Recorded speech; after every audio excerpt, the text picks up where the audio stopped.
Actualmente nos encontramos con Catalina Serna Callejas. Ella es egresada de la Universidad de Caldas, especialista en Derecho Comercial de la Universidad Externado de Colombia y especialista en Legislación Tributaria de la Universidad Pontificia Bolivariana. Actualmente se desempeña como líder del área de Derecho Corporativo de la firma García Maya y Asociados. También nos encontramos con Juan José Castrillón Zuluaga, abogado egresado de la Facultad de Ciencias Jurídicas de la Universidad de Manizales, especialista en Derecho Comercial de la Universidad Externado de Colombia. Actualmente es abogado senior del área de Derecho Corporativo de la firma García Maya y Asociados. Ellos dos nos van a hablar acerca del régimen de insolvencia empresarial. Adelante. Hola Cristian, muchas gracias. A todos, muchas gracias por la participación, en especial a Sumatec por esta invitación tan especial. A través de este espacio lo que buscamos entonces en alianza con García Maya de Asociados es darles a ustedes herramientas a través de las cuales puedan conocer nuevos temas normativos expedidos, a través de los cuales ustedes puedan implementar mejoras o acceder a distintos mecanismos que ha traído la legislación en el marco de la pandemia. Bueno, el día de hoy vamos a hablar del decreto legislativo 560 de 2020, expedido por el Ministerio de Comercio, Industria y Turismo. Como contexto a esto, debemos traer a colación el decreto 417 del 17 de mayo de 2020, a través del cual el Gobierno Nacional decretó el estado de emergencia económica, social y ecológica en todo el territorio nacional. Precisamente en el marco de este estado de emergencia, de manera posterior, pues se vino una expedición de muchas normativas en muchos asuntos, especialmente traemos a colación este decreto 560, que se expidió el 15 de abril de 2020 y tiene una vigencia de 2 años a partir de su expedición. Entonces tenemos que estar vigente hasta el 14 de abril de 2020. ¿Qué fue lo que pasó? Que precisamente con ocasión de la pandemia, a nivel mundial, pues digamos que entramos como en una recesión general de la economía, muchas empresas empezaron a incurrir en cesación de pagos y se empezó a incrementar de manera desmedida el desempleo pues en muchísimos sectores reales de la economía. Entonces, precisamente como esta pandemia lo que generó fue una contracción de caja por la disminución de los ingresos operacionales y no operacionales de las empresas, se empezó a generar esa necesidad de cubrir los pasivos, es decir, las obligaciones que tenían las empresas con sus proveedores. Precisamente los procesos de insolvencia antes de pandemia, pues digamos que estaban concebidos con unas reglas generales tendientes a que los deudores entraran a renegociar sus obligaciones con los acreedores a través de la celebración de unos acuerdos de pago que permitieran continuar seguir operando la empresa. Y este digamos que es el pilar fundamental de este decreto 560.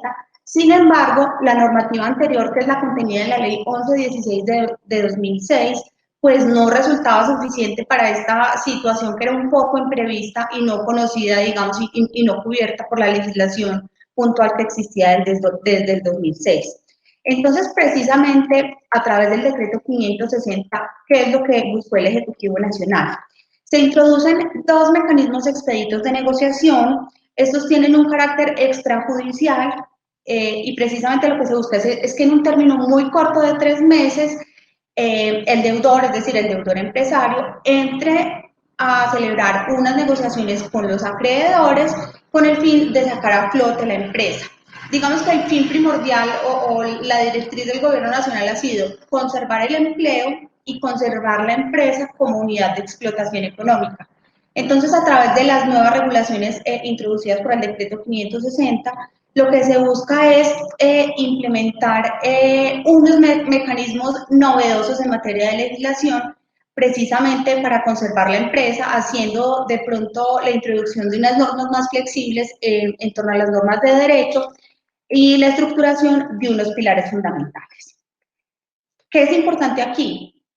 La regla general del decreto 560 será aplicable a todos los empresarios del sector real que no estén excluidos por regla general por los mecanismos del decreto 560 o excepcionalmente los que están excluidos de manera expresa por la ley 1116 del 2006. Entonces, en el artículo tercero de la ley 1116 del 2006, expresamente por ley, digamos que se excluyen ciertos personajes que no son sujetos de este régimen de insolvencia.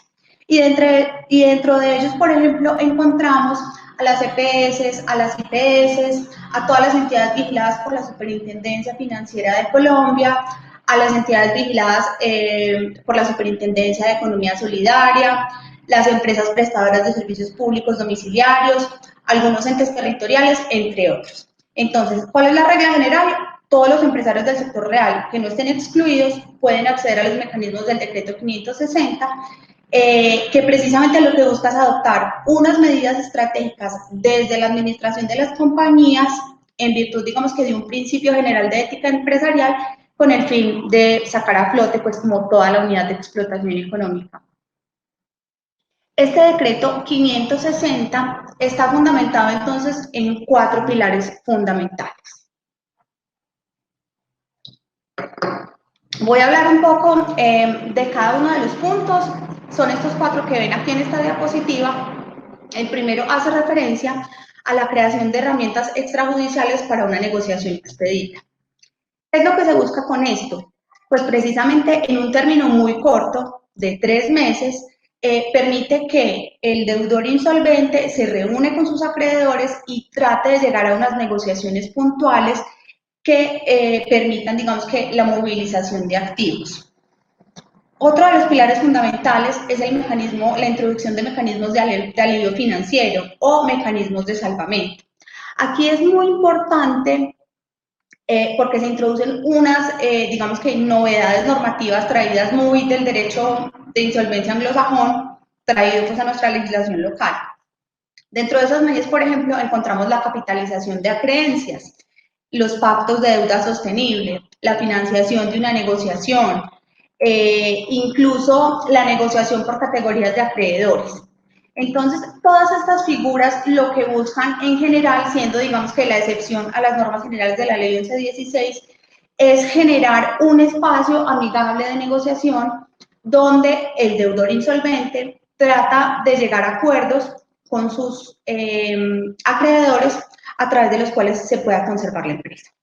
Entonces, por ejemplo, la capitalización de acreencias es entendida como la posibilidad de emitir acciones aún en aquellas sociedades que no tengan una denominación de sociedad por acciones, bien sea una sociedad anónima o una sociedad por acciones simplificada. O, por ejemplo, existe la posibilidad de la emisión de unos bonos de deuda o la descarga de pasivos con la recomposición accionaria de la compañía. ¿Qué es lo que buscan estas figuras? Por ejemplo, si hay algún acreedor que tenga intención de hacer una inyección de capital importante a una empresa en marcha, pues a la cual le ve una suficiente viabilidad, digamos que la ley permite esto. Y con esta inyección de capital, lo que el acreedor de la empresa insolvente pasa a hacer es, digamos, a tener una parte de ese paquete accionario teniendo, digamos que, una ventaja competitiva frente a los demás acreedores, pues con ocasión, digamos, como de esa ayuda o de ese salvamento que le dio a la compañía precisamente para fondear su operación.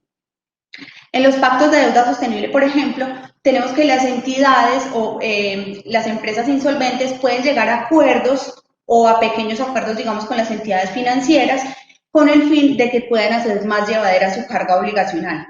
Entonces, en este caso, por ejemplo, siempre que, digamos, el empresario insolvente vaya, digamos, a reunirse con los bancos y el 60% de los deudores, de los acreedores financieros esté de acuerdo, se puede llegar, digamos que a un arreglo con el fin de que en el corto o mediano plazo se puedan atender las obligaciones y se tenga, digamos que, algo de liquidez.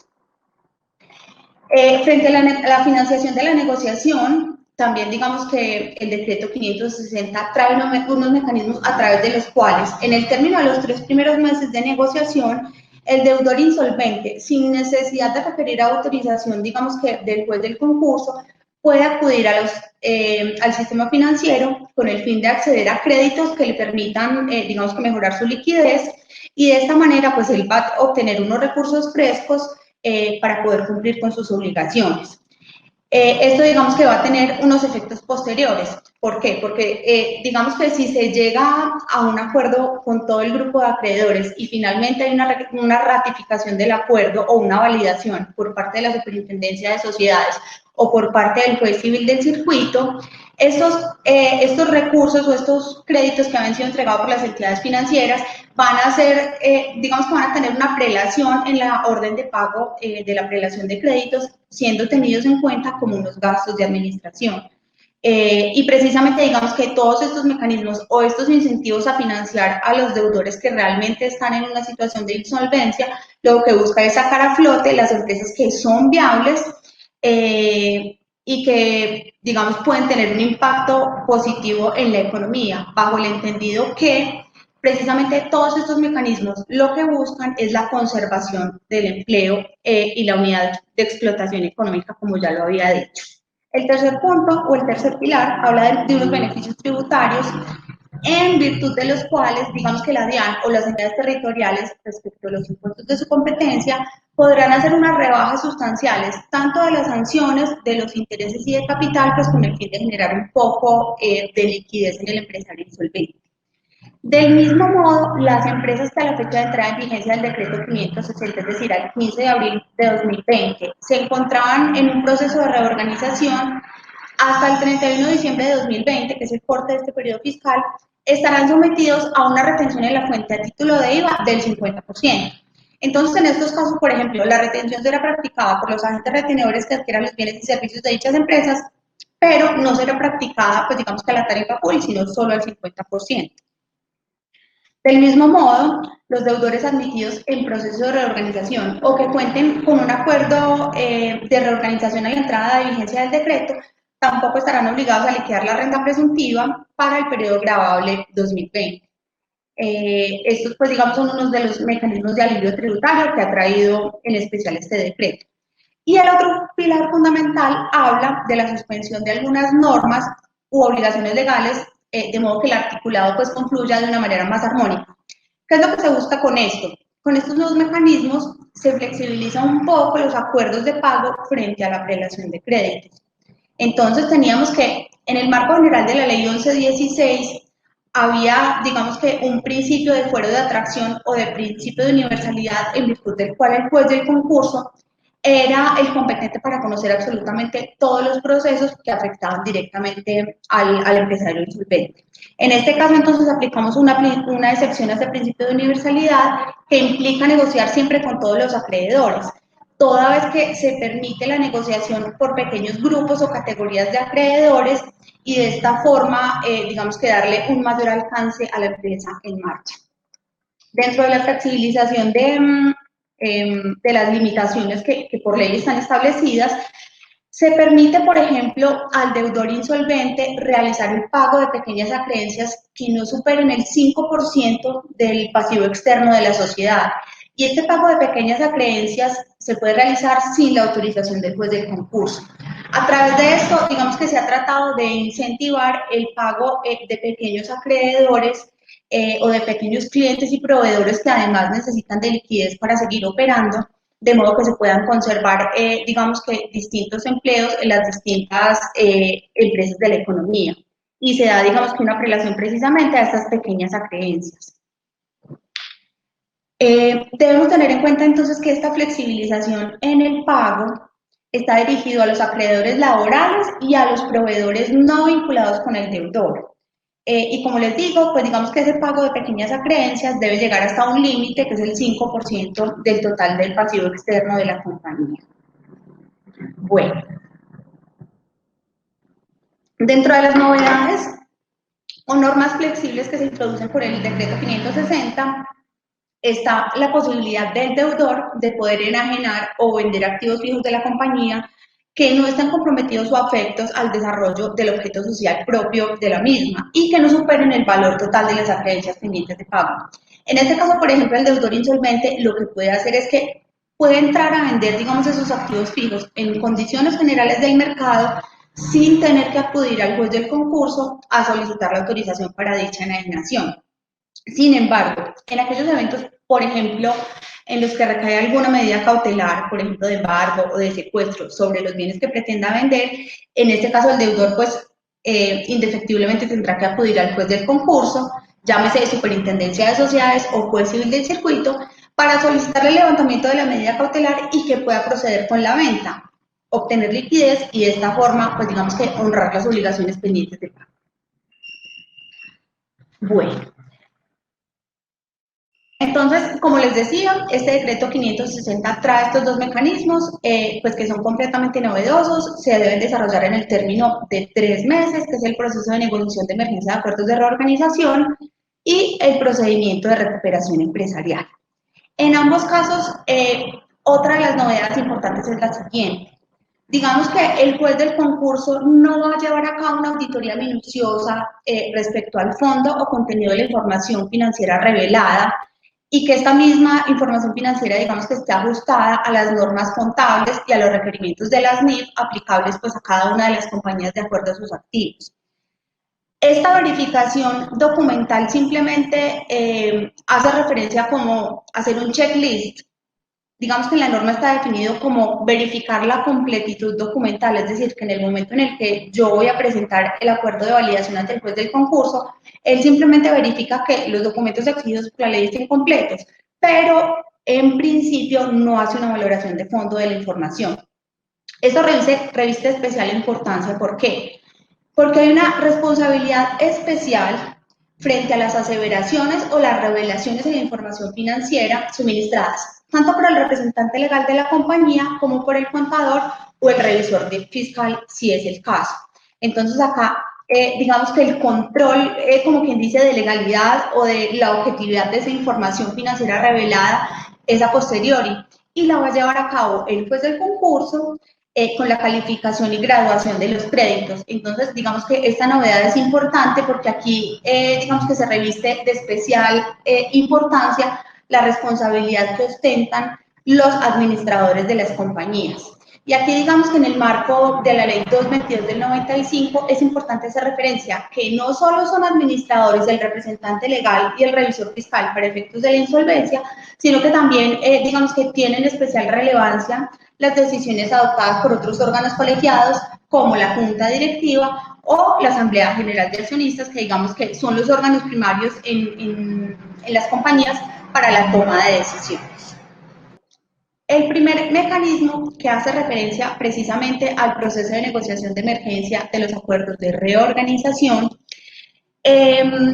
como les decía, es un término expedito de 3 meses en el cual digamos que se busca recoger todas las acreencias y llegar a una negociación.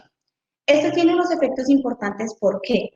Porque en un principio hay un congelamiento de los pasivos que se hayan causado con anterioridad al acuerdo de reorganización. Ojo, que el congelamiento no implica, digamos, que la desaparición de los vínculos obligacionales preexistentes o que simplemente con el diferimiento del pago se vaya a purgar la mora. Lo que se busca es como dar un compás de espera al empresario para que encuentre mecanismos de pronto de inyección de capital o de alivio financiero o cómo fondear su operación con recursos frescos para poder buscar la viabilidad de la empresa como tal y no tener que llegar, digamos que en último extremo, a una liquidación judicial. Entonces, como les digo, esto busca aliviar el flujo de caja de las empresas. Durante este término de los 3 meses se suspenden los procesos ejecutivos en curso y se lleva al juez del concurso. Y una vez, digamos que presentado el acuerdo, este puede ser llevado frente al juez natural, que sería el juez del concurso, llámese de superintendencia de sociedades o juez civil del circuito, para que en una sola audiencia el juez del concurso apruebe o impruebe el acuerdo pues, que se materializó. Adicional a esto, pues digamos que como se lleva a cabo en una sola audiencia, el juez del concurso en un término adicional de 5 días podrá solicitarle, digamos, al deudor una información adicional con el fin de completar o de conocer un poco más a fondo cuáles fueron las vicisitudes propias de la negociación. Bueno, como les decía, ¿a quién está dirigido, digamos que el mecanismo de negociación de emergencia? Por regla general, a todos los deudores destinatarios del régimen general de insolvencia de la ley 1116, salvo los expresamente excluidos, pues que ya les había hecho mención de algunos de ellos. En el marco de la ley 1116, que era pues precisamente para entrar a un proceso normal de insolvencia, estábamos en el marco de 2 presupuestos jurídicos fundamentales. La ley habla de una condición de cesación de pagos o una incapacidad de pago inminente. En el decreto 560, entonces, por regla general, para cualquiera de los dos mecanismos, bien sea el de negociación de emergencia del acuerdo de reorganización o el de recuperación empresarial, queda suspendida la incapacidad de pago inminente como causal para acceder, digamos, al mecanismo. Sin embargo, se conserva vigente la cesación de pagos. Entonces, ¿qué se entiende por cesación de pagos? Es aquella situación en virtud de la cual el empresario insolvente tiene dos o más obligaciones vencidas por más de 90 días y que estas obligaciones representen al menos el 10% del pasivo externo. O incluso puede hacerse referencia a dos procesos ejecutivos en virtud de los cuales, pues digamos que se esté reclamando una cuantía equivalente precisamente a ese 10% del pasivo externo de la compañía. A través de estos mecanismos, como les he venido reiterado pues a lo largo de esta charla, se busca que de una manera más ágil se llegue a un acuerdo en el término de tres meses. Si superado este término no se llega a un acuerdo puntual, entonces ya digamos que el deudor insolvente tiene 2 vías. Uno, irse a la liquidación judicial. La otra es, pues podrá esperar digamos que un año para volver a acceder a uno de los mecanismos contemplados en el decreto 560, o eventualmente se podrá acoger a los mecanismos de insolvencia generales consagrados en la ley 1116. Dentro de los efectos del proceso de negociación de emergencia, tenemos unos especiales que debemos tener en cuenta. Como les decía, se suspenden los procesos de garantía de ejecución, y los de restitución de tenencia. Sin embargo, como el término de negociación es tan corto, porque es un término perentorio de 3 meses, no hay levantamiento de las medidas cautelares. ¿Y con esto qué se busca? Conservar la prenda general de los acreedores, porque precisamente los bienes que están afectos a una medida cautelar son los que van a entrar a respaldar esas obligaciones insolutas de ellos. Entonces, precisamente, en virtud de la ley, no hay levantamiento de las medidas cautelares, pese a que hay una suspensión temporal de los procesos ejecutivos. Esa pues es una de las medidas. De manera posterior, como les decía entonces, se podrá ir a un mecanismo de validación judicial con el juez del concurso a efectos de que él apruebe o impruebe el acuerdo, y este digamos que será oponible no solo a quienes participaron en el proceso de negociación, sino también a los deudores, perdón, a los acreedores que no se hicieron presentes o que fueron disidentes. Entonces, aquí incluso como novedad normativa, como les decía, se permite la negociación por categorías de acreedores. Entonces, por ejemplo, tenemos un señor empresario que está súper quebrado, tiene obligaciones, por ejemplo, con un grupo de proveedores, tiene obligaciones pendientes con los bancos y con las entidades financieras, tiene obligaciones, digamos que laborales, para fiscales y de seguridad social. Es muy importante porque por disposición expresa de la ley, el empresario insolvente no puede postergar el pago de todos los rubros correspondientes a créditos laborales, seguridad social integral y para fiscales. Estos pues debe realizarlo siempre en tiempo. Puede diferir, por ejemplo, el pago de algunos gastos de administración, por ejemplo, digamos el canon de arrendamiento del inmueble donde él tiene su fábrica. Y a través de esto lo que se busca pues precisamente es dar un poco de inyección de capital, pero sí es súper importante tener en cuenta que el diferimiento de las obligaciones no implica que estas vayan a desaparecer. ¿Cómo se celebra el acuerdo en el proceso de negociación de emergencia de reorganización?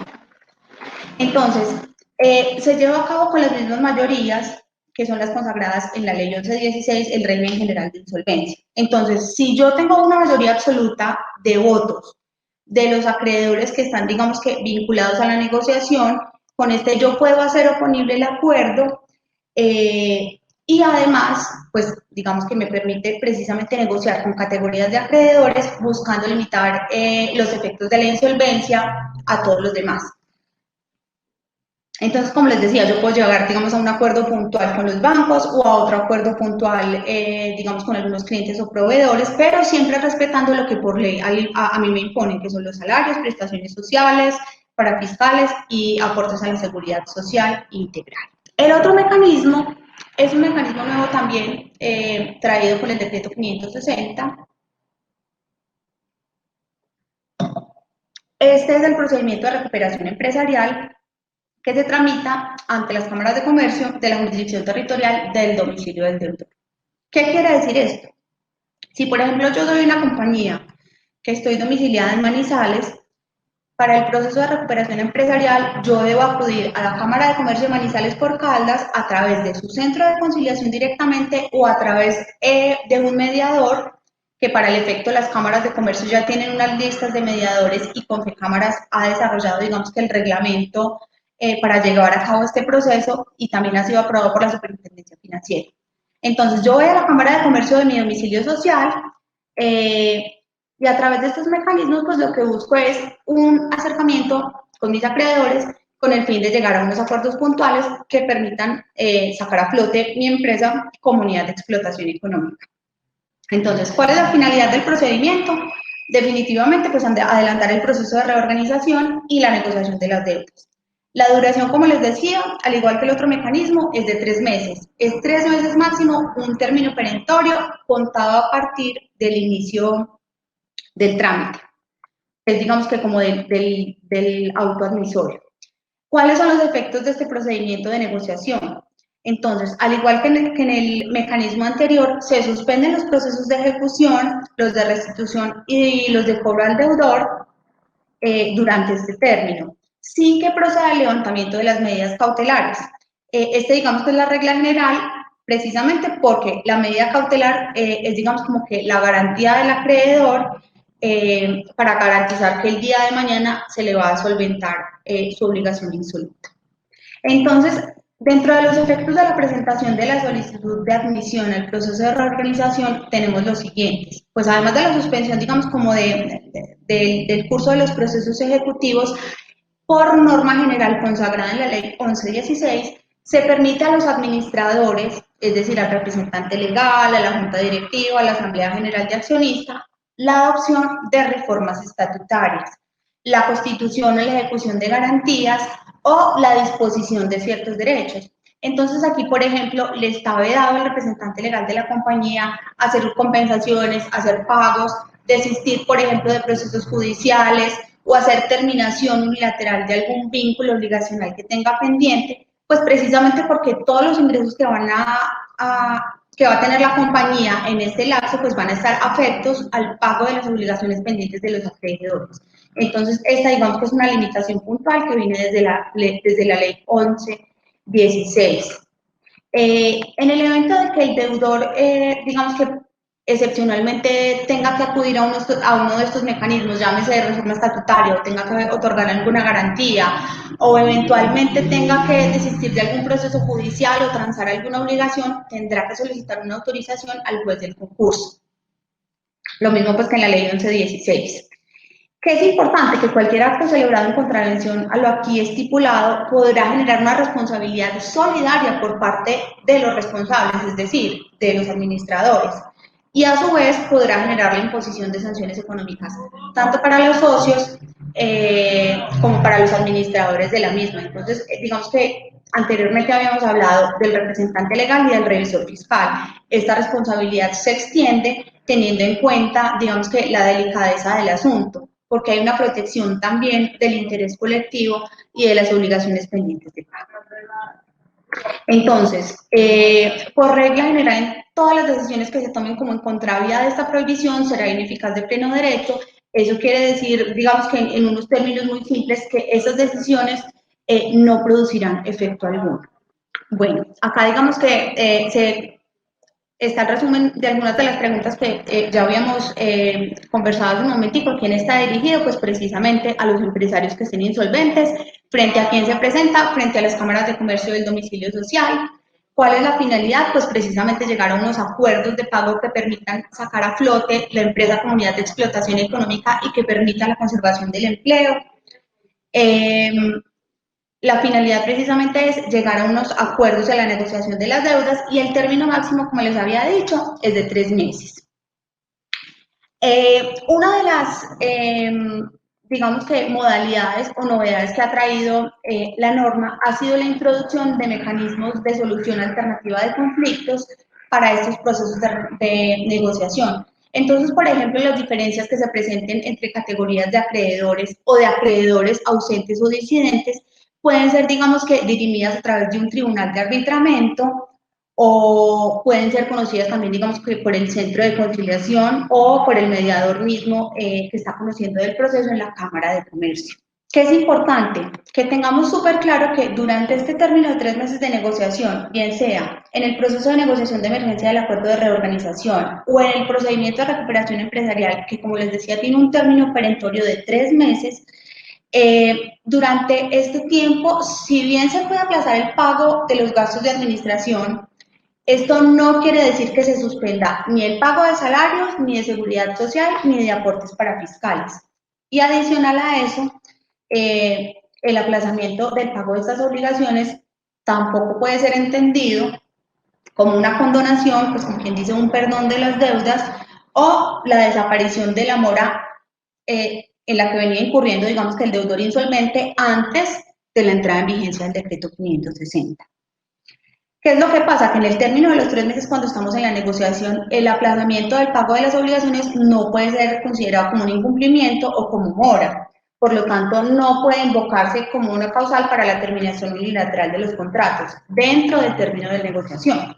Sin embargo, una vez confirmado el acuerdo o fracasada la negociación, el deudor sí deberá entonces empezar a hacer los pagos pendientes y que fueron aplazados dentro del mes siguiente, bien sea al fracaso de la negociación o a la rectificación de la misma. ¿Qué pasa entonces con el aplazamiento del pago por concepto de gastos de administración? Tenemos que, precisamente, el aplazamiento, como les decía, no purga la mora de las obligaciones que estaban vencidas con anterioridad a la vigencia de la admisión del trámite. Precisamente, pues estas conservan su naturaleza como tal y si yo venía con una mora anterior a mi admisión de estado de insolvencia, pues tengo que responder por ella. Por otra parte, si yo, digamos, en el término de los 3 meses, que era en el espacio en el que yo estaba tratando de negociar con mis acreedores, accedo a unos recursos frescos del sistema financiero para tratar de apalancar mi operación y yo en el proceso o en el acuerdo de reorganización no llega a un acuerdo, haciendo que precisamente la negociación fracase, entonces este crédito al que yo accedí no tendrá, digamos, que ese tratamiento privilegiado en la prelación de créditos para ser tratado como un gasto de administración, sino que simplemente se va a regir por las normas generales o las condiciones contractuales que se pactan en el comercio como con cualquier entidad financiera. ¿Qué es lo que pasa entonces? Que aprobado el acuerdo o cuando haya fracasado, yo como deudor insolvente estoy en la obligación de hacer el pago de las obligaciones pendientes dentro de ese mes siguiente. So pena, digamos que de reconocer también los intereses moratorios que se hayan causado por estos tiempos muertos. Adicional a ello, pues entonces los acreedores van a mantener su derecho de exigir coactivamente sus obligaciones, solicitando la declaratoria del incumplimiento en el evento de que yo no lo haga dentro de este término.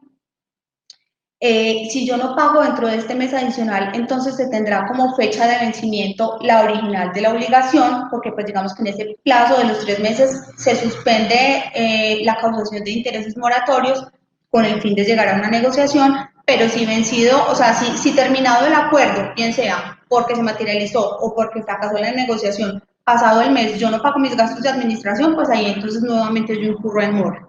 Y adicional a eso, pues es importante la verificación o la validación posterior que haga el juez del concurso, llámese Superintendencia de Sociedades o juez civil del circuito, pues digamos que son los jueces naturales del concurso, para entrar a validar cada uno de los acuerdos. Este procedimiento de recuperación empresarial, como les decía, en un principio, pues con la expedición del decreto estaba pendiente de reglamentación. Sin embargo, Confecámaras expidió un reglamento de este proceso de recuperación empresarial ante las cámaras de comercio con la intervención de los mediadores y este reglamento ha sido aprobado incluso por la Superintendencia de Sociedades. Lo que se busca precisamente es darle agilidad y darle la posibilidad al deudor insolvente de buscar unos mecanismos de salvamento para la conservación de la empresa como tal. independiente de que el paquete accionario finalmente se conserve en su cabeza o termine de pronto en manos de terceros o de algunos inversionistas que quieran apostar por esta empresa en marcha, pues que realmente funcione. Entonces, si yo, por ejemplo, en cualquiera de los dos mecanismos, bien sea en la negociación de emergencia del acuerdo de reorganización o en el proceso de recuperación empresarial, logro negociar con el 100% de los acreedores, pues simplemente el acuerdo pasa y digamos en el proceso de recuperación empresarial, el mediador, que es el que está adscrito a la Cámara de Comercio, avala el acuerdo y este acuerdo, pues que obviamente está documentado, prestará mérito ejecutivo para que en un futuro mis acreedores puedan hacer exigibles las obligaciones y los pactos allí contenidos. Si de pronto hubo alguna inconformidad, bien sea de un grupo de acreedores, bien sea porque no se presentaron o porque no estuvieron de acuerdo con los términos de la negociación, digamos que lo que se sugiere es acudir al juez del concurso para su validación posterior, buscándole dar al acuerdo un mayor alcance, incluso frente a los ausentes o disidentes en la negociación. Como les decía, los efectos del acuerdo buscan incluso extenderse a una o varias categorías de acreedores, incluso aquellos que fueron ausentes o disidentes. Entonces, precisamente, ese procedimiento de validación judicial expedito ante la Superintendencia de Sociedades fue de manera posterior regulado en el decreto 842 de 2020, que más adelante nos va a explicar nuestro compañero Juan José.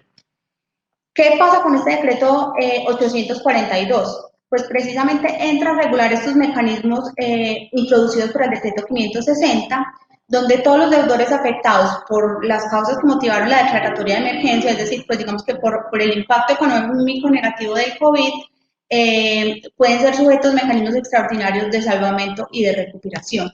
Entonces aquí, pues digamos que se reitera la flexibilización en el pago de los pequeños acreedores, la obligación de persistir en el pago de las acreencias laborales, de pagos para fiscales y de seguridad social integral, la posibilidad de hacer el pago de pequeñas acreencias de hasta el 5% del pasivo externo y la posibilidad de acudir de manera posterior al mecanismo de recuperación empresarial a través de las cámaras de comercio.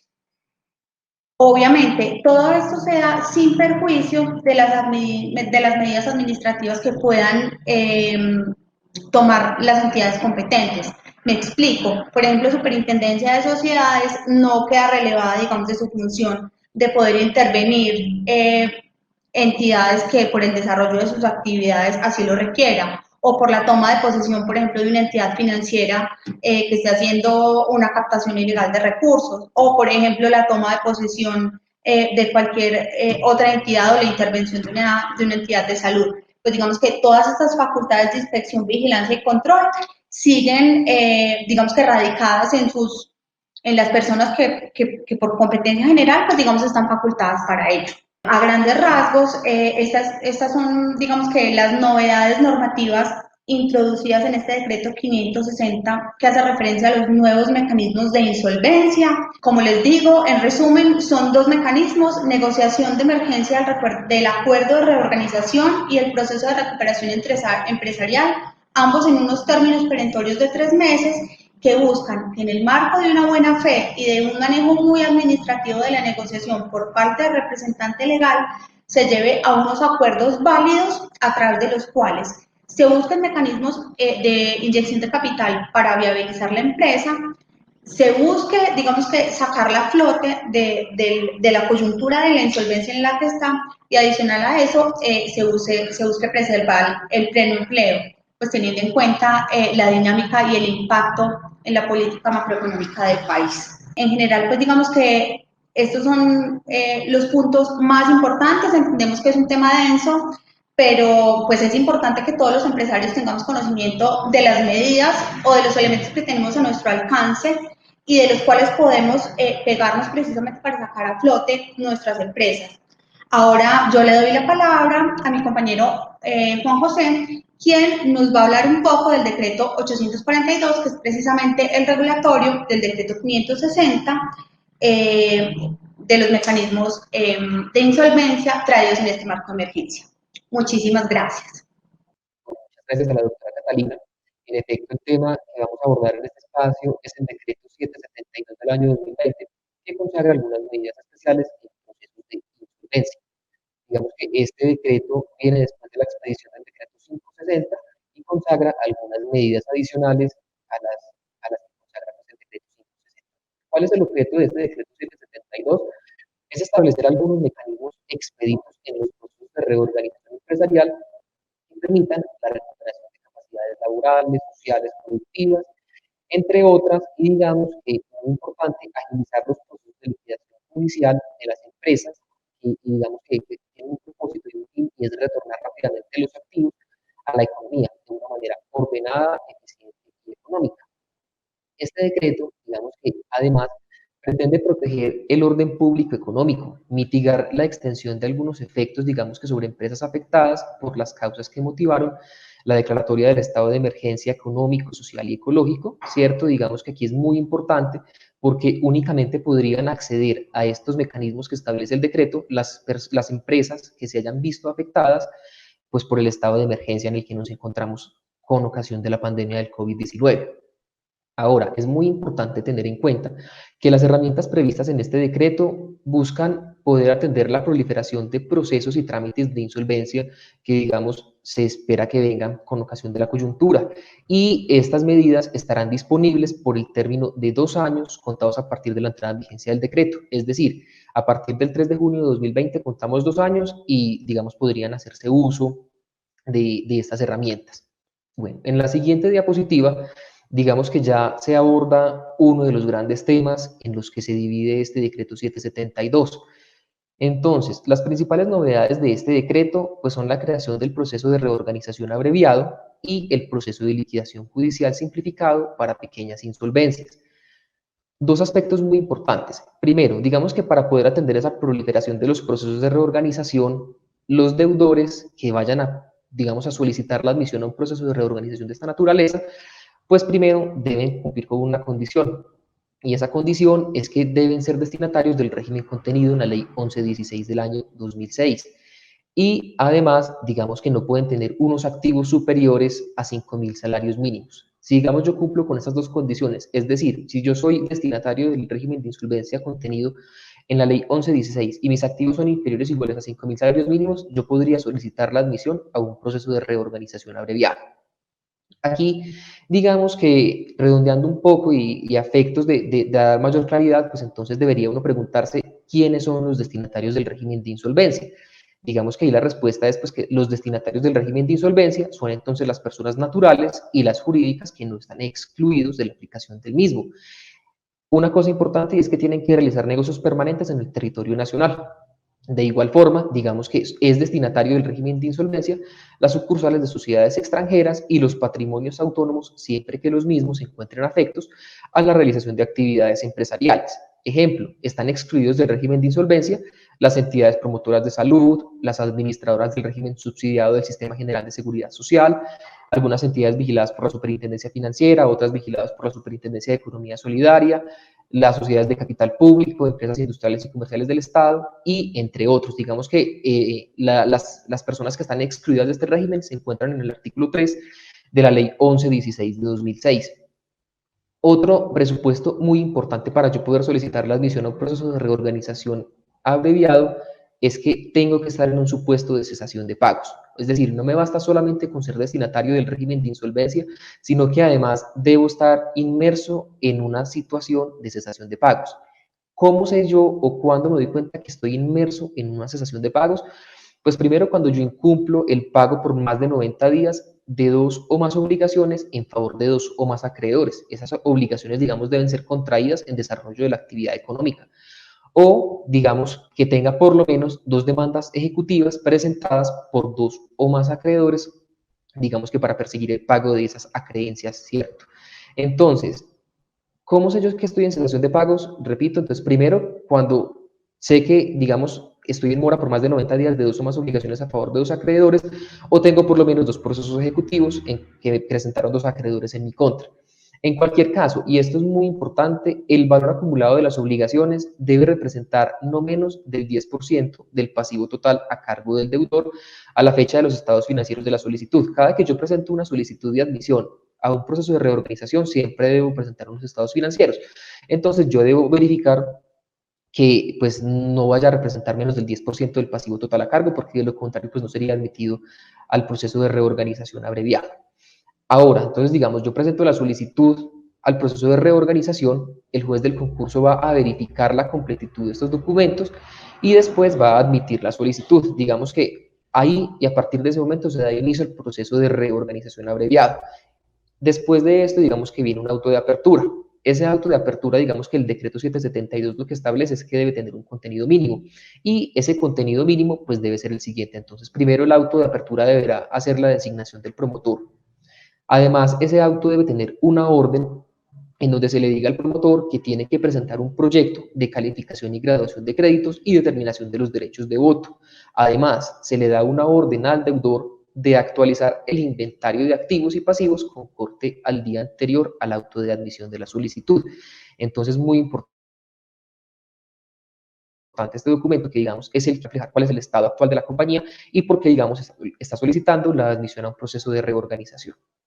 Adicionalmente, entonces, el auto de apertura deberá dar una orden al deudor de inscribir el formulario de ejecución concursal en el registro de garantías mobiliarias de que trata la ley 1676 del año 2013. Además, y este digamos que creería uno que es de los aspectos más importantes y más relevantes de un proceso de reorganización, es que se debe dar una orden de informar a todos los despachos judiciales y a las entidades que estén conociendo de procesos ejecutivos o de cobro coactivo, procesos de restitución, bien sean judiciales o extrajudiciales, promovidos en contra del deudor, porque a partir de ese momento, digamos que es el juez del concurso quien se va a encargar de revisar en qué estado se encuentran los mismos y en últimas, pues digamos, de mirar cuál es el fin de aquellos. Y digamos que ya el auto de apertura tiene dos condiciones o tiene, digamos que, dos elementos que debe fijar con claridad y son dos fechas. La primera es una fecha en donde se va a realizar una reunión de conciliación. En esa reunión de conciliación, pues digamos que se van a tramitar todas las objeciones a la calificación y graduación de créditos que haya presentado el deudor. Entonces, digamos que es muy importante porque en esta audiencia de conciliación digamos que podrían llegarse a acuerdos sobre las diferencias que hayan con el proyecto de calificación y graduación de créditos. Y la segunda fecha, digamos que es para realizar la audiencia de resolución de objeciones y de confirmación del acuerdo de reorganización. Entonces, ¿cuál es el procedimiento de esa reunión de conciliación? Lo primero es que entonces el juez del concurso va a proceder a verificar la asistencia de todos los acreedores, bien sea que estén presentes o representados a través de apoderado. A continuación, el promotor va a presentar un resumen de todas las objeciones conciliadas y las que se encuentren pendientes de conciliar. Un aspecto importante del decreto es que, digamos, casi que le da la orden al juez del concurso para que exhorte a las partes a conciliar las diferencias. Es decir, el juez no puede tener una postura pasiva, sino que el juez debe, digamos, proponer fórmulas de arreglo sin que ello vaya a significar, desde luego, un prejuzgamiento. Incluso el juez puede suspender la reunión a efectos de que el deudor y los acreedores puedan resolver las diferencias, fijando inmediatamente una fecha para la reanudación. Una vez se agoten todas estas sesiones de la reunión de conciliación, el promotor va a realizar un acta de todo lo ocurrido y con el acta, digamos, un informe de objeciones presentadas. No solamente de las objeciones presentadas, sino también de las conciliadas y de las que no se lograron conciliar. Asimismo, va a exponer el plan de negocios y la propuesta de acuerdo de reorganización, sustentado desde luego este documento en el flujo de caja proyectado por el deudor. Y entonces ahora la pregunta sería, ¿cuál es el procedimiento de la audiencia de resolución de objeciones y de confirmación del acuerdo de reorganización? Entonces, inicialmente se van a resolver las objeciones presentadas por los acreedores en relación con el proyecto de calificación y graduación de los créditos y la determinación de los derechos de voto. Aquí hay algo importante y es que de no asistir a la audiencia o no presentar la sustentación de la objeción, la misma se entenderá desistida. Que es importante, pues, desde luego, asistir a la audiencia y sustentar la misma para que se le dé trámite correspondiente. A continuación, el juez del concurso va a realizar un control de legalidad y se va a pronunciar sobre la confirmación o no del acuerdo que se presentó. Entonces, en el evento de confirmar el acuerdo, este acuerdo confirmado tiene los mismos efectos de un acuerdo de reorganización celebrado conforme todas las reglas generales de la ley 1116 del 2006. Y en caso contrario, es decir, si el acuerdo no se confirma, se va a iniciar el proceso de liquidación judicial simplificado del deudor y digamos que el juez del concurso podrá nombrar al liquidador en una providencia separada. Ya en la siguiente diapositiva está entonces todo lo relacionado con el proceso de liquidación judicial simplificado para pequeñas insolvencias.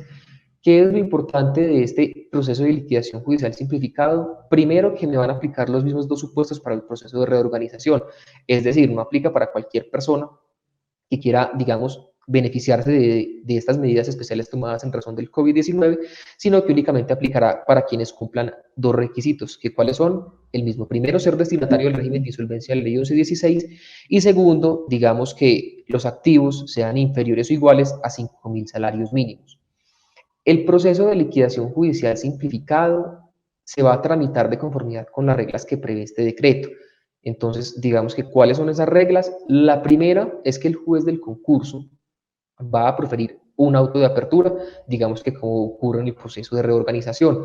Lo que pasa es que en este auto de apertura ya no se va a designar un promotor, sino que se designa un liquidador de la lista de auxiliares de la Superintendencia de Sociedades. Este liquidador debe presentar entonces una estimación de los gastos de administración del proceso de liquidación. Digamos que en esa estimación debe incluir las indemnizaciones por terminación de los contratos de trabajo, los gastos de archivo, entre otros. En cualquier momento, el liquidador puede presentar ofertas vinculantes de venta de los activos. Eso sí, esas ofertas van a estar condicionadas a la aprobación del inventario por parte del juez del concurso. ¿Cuál es el plazo entonces para que los acreedores presenten los créditos al liquidador?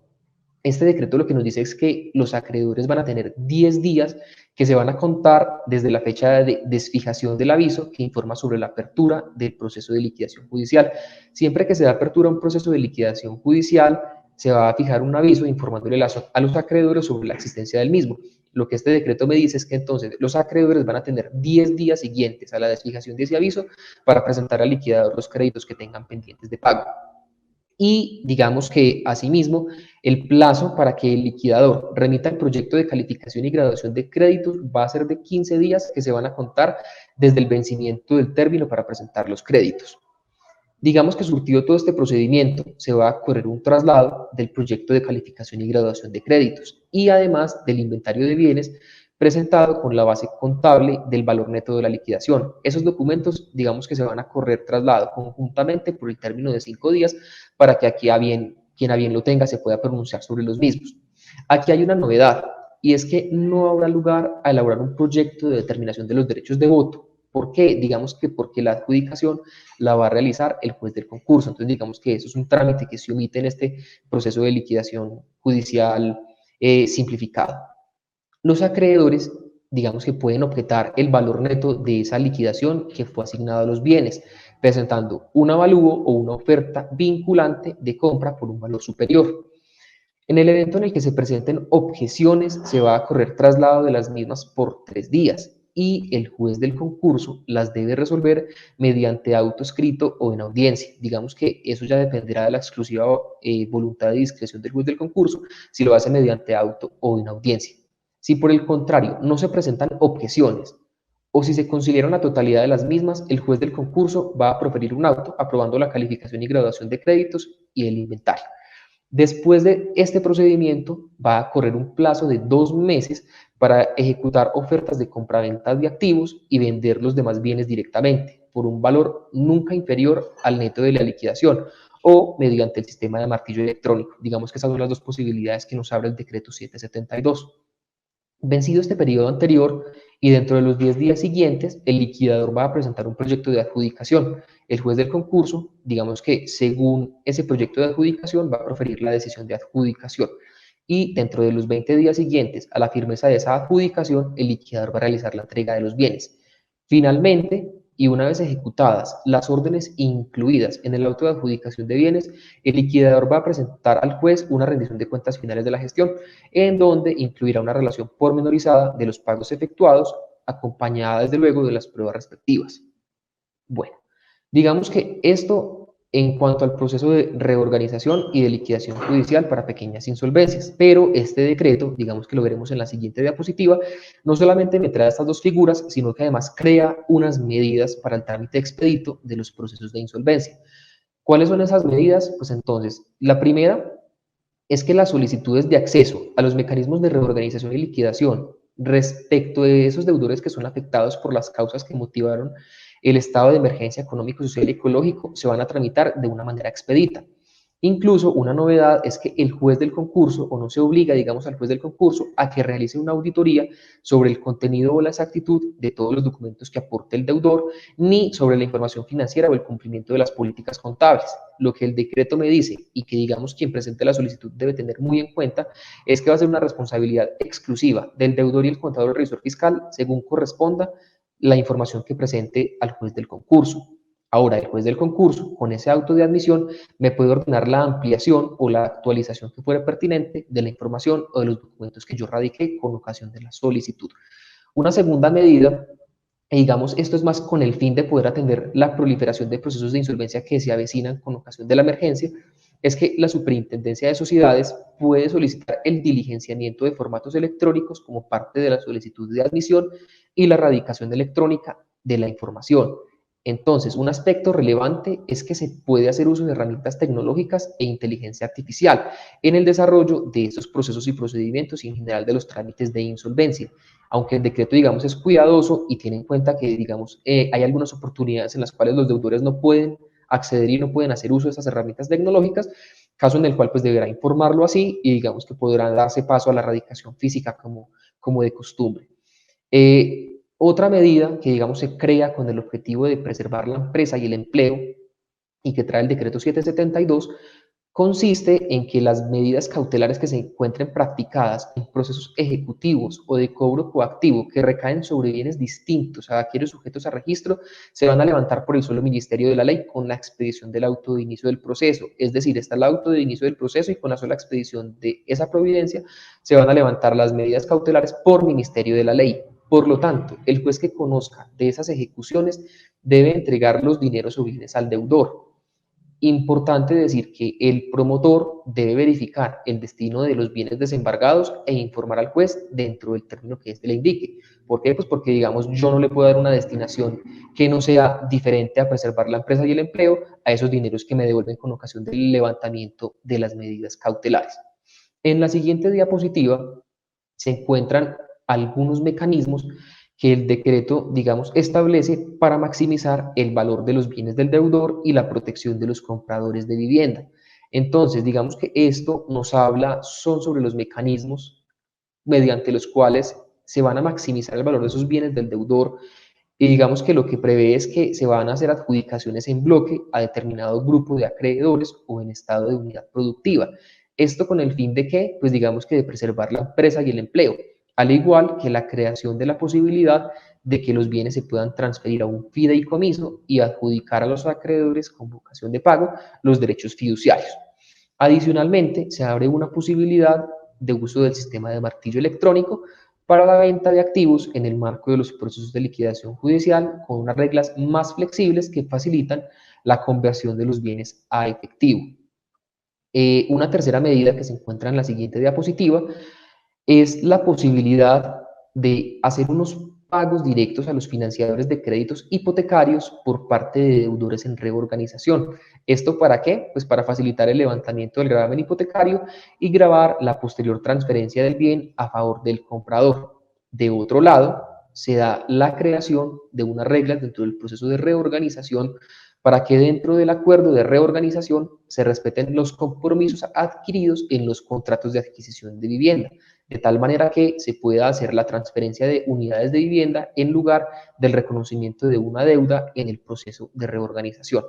Otro aspecto relevante de este decreto es un beneficio tributario que trae consigo, y el beneficio consiste en que para el año 2020 y hasta el 31 de diciembre de 2021, todas las rebajas, descuentos o quitas de capital, multas, sanciones o intereses que obtengan los deudores van a ser grabados en todos los casos como ganancia ocasional y no como renta ordinaria o renta líquida.